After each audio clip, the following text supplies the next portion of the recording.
ওদালগুৰি জিলাৰ মাজবাটৰ নিজৰাপাৰাৰ পৰা জৌগাপুৰ গাঁৱলৈ যোৱা মাজবাট আঞ্চলিক বন বিভাগৰ অধীনত থকা নতুনকৈ নিৰ্মাণ কৰা ৰাস্তা মুকলি কৰে মেটিয়াৰৰ বন বিভাগৰ কাৰ্যবাহী সদস্য ৰঞ্জিত বসুমতাৰীয়ে। আজি মাজবাট ৰাজচক্ৰ এলেকাৰ নিজৰাপাৰাৰ পৰা জৌগাপুৰ গাঁৱলৈ যোৱা নতুনকৈ নিৰ্মাণ কৰা ৰাস্তা মুকলি কৰে কাৰ্যবাহী সদস্য ৰঞ্জিত বসুমতাৰীয়ে। বসুমতাৰীয়ে ৰাস্তা মুকলি কৰি কয় যে 17টা বছৰ ৰাজত্ব কৰা BPF চৰকাৰে এনেবোৰ ৰাস্তা চকুত নপৰি আমাৰ UPPL চৰকাৰে নিজৰাপাৰা অঞ্চলৰ জনসাধাৰণৰ বহুদিনৰ অভাৱ দূৰ কৰি এই ৰাস্তা মুকলি কৰিবলৈ সক্ষম হলো। লগতে তেওঁ কয় যে আমি অকল ৰাস্তা দলং বনালে নহব, UPPL চৰকাৰে বিদ্যালয়খনক শিক্ষাৰ ক্ষেত্ৰতো আগুৱাই নিয়াৰ পদক্ষেপ হাতত লৈছে। আনহাতে নিজৰাপাৰা গাঁৱৰ নতুনকৈ ৰাস্তা নিৰ্মাণ কৰি আজি মুকলি কৰি দিয়াৰ বাবে কাৰ্যবাহী সদস্যগৰাকীক ধন্যবাদ জ্ঞাপন কৰে গাঁওখনৰ ৰাইজে। উক্ত কাৰ্যসূচীত উপস্থিত থাকে মাজবাট আঞ্চলিক বন বিভাগৰ ranger Jagadish Basumatary, beat officer Mintu Boro, Majbat block UPPL দলৰ সভাপতি ছবিন বসুমতাৰী, সক্ৰিয় সদস্য সুকুৰ সিং দৈমাৰী ইত্যাদি। সন্মানীয় প্ৰমোদ বড়ো ডাঙৰীয়াৰ নেতৃত্বত আমাৰ UPPL চৰকাৰে আমাৰ বিটিআৰৰ ইমূৰৰ পৰা সিমূৰলৈকে ডেভেলপমেণ্টৰ ক্ষেত্ৰত বহুত ধৰণৰ কাম আগবঢ়াই আছে। তাৰে ফৰেষ্ট ডিপাৰ্টমেণ্টৰ এটা পাৰ্ট মাজবাট ৰেঞ্জৰ এই নিজৰাপাৰা গাঁওখনত 15 লাখ টকাৰ চেণ্ড গ্ৰেভেলিং ৰাস্তা বনাবলৈ এষ্টিমেট এটা আছিলে, অলৰেডি বনোৱা হৈছে। এই শুভ কাৰ্যটো আজি পিতাঘাটাৰ দ্বাৰাই আমি অপেনিং কৰিলোঁ।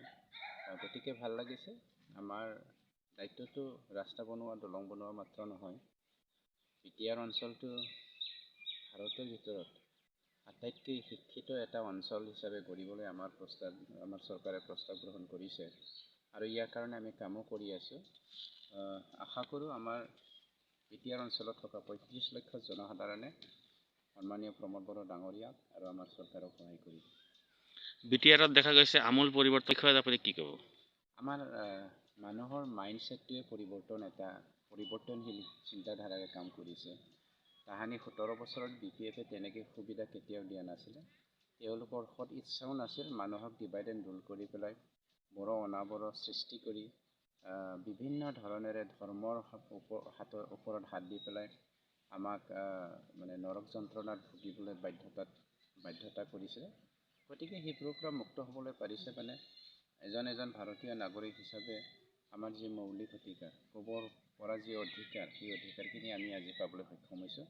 ফলত সকলো ক্ষেত্ৰতে আমি আগবঢ়াত কোনো এখন এৰিয়া বা অঞ্চল বা ৰাইজৰ লগত আমি ফেৰ পাতিব পৰাকৈ আগবাঢ়িব পাৰিছোঁ বা ভিতৰত থকা নাই। বিশেষকৈ প্ৰমোদ বড়ো চৰকাৰে বিটিআৰত আমূল আমাৰ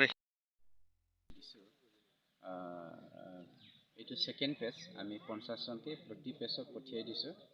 আশা কৰোঁ যদি আমি দেশখন কৰিব বিচাৰোঁ, আমি যদি অঞ্চলটো সুন্দৰভাৱে আগবঢ়াই নিয়াত আমি আগল'ব বিচাৰোঁ, তেতিয়া আমি শিক্ষিত হ'ব লাগিব আৰু শিক্ষিত সমাজৰ আমাৰ যিমানখিনি কৰণীয় হেৰিবোৰ আমি কৰি সমাজক সহায় কৰিব লাগিব।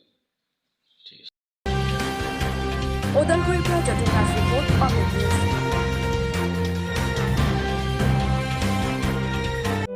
অমৃত প্ৰবাহ অসমীয়া সাপ্তাহিক কাকতৰ ডিজিটেল সংস্কৰণ অমৃত নিউজ, সত্যৰ সন্ধানত অমৃত নিউজ।